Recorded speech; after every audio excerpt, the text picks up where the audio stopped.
Well, you know, John Ashbery, I have to say the New York School poets are really my godfathers in terms of inspiration. So the big four, John Ashbery, Frank O'Hara, Kenneth Koch, with whom I studied at Columbia, and James Schuyler.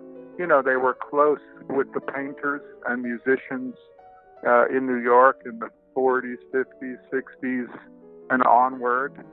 They used a lot of humor and experimentation in their work, so that's a huge inspiration to me. And also, I think all of the New York School poets would agree that one of their mottos, whether they know it or not, was the aphorism of Oscar Wilde, who said, "Life is far too important to be taken seriously." And that kind of sums up the New York School attitude. There are certain constants in my work, and one is this interest in juxtaposing one thing to another in such a way that it'll be dramatic and beautiful and funny and interesting. Incidentally, my work is funny not because I think that's an end in itself, but I find that some of the juxtapositions that make something seem beautiful to me are also funny. So they are my great inspiration. You're Jizza, the genius. That's right. And you're RZA, AKA Bobby Digital. Yeah, you know it's hip-hop, yo. You know it's hip-hop. And you're Bill Murray.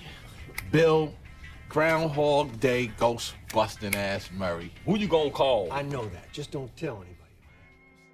Also, you know, this use of humor and experimentation in all the New York School poets, there's a beautiful love of tradition that's mixed contradictorily almost with innovation and experimentation. And I sort of follow those things as well. I love classical forms, but my films are often accused of not being wholly narrative somehow, or, you know, that my prime focus is not the story.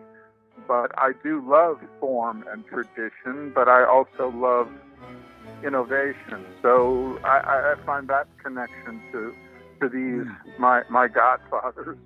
I found that direct connection also. When I was living in Paris for 10 years, I at first felt very much deprived of hearing American speech every day, which comes into my poetry quite a lot, and it's very vital to it. I know that John Ashbery's inspirations were from art and music as well as literature and other things and films, you know. My inspirations certainly come from not just from films, though I love films so deeply, but I love literature and music and architecture and just overheard conversations and things in daily life.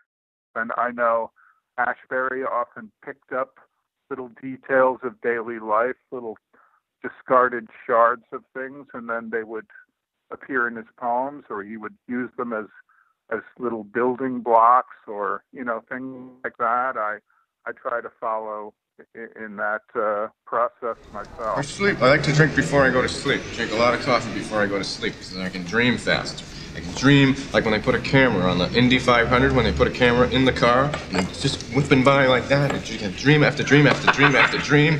People ask me the next day, "What did you dream about?" I said, I don't have time. I don't have time to tell you this.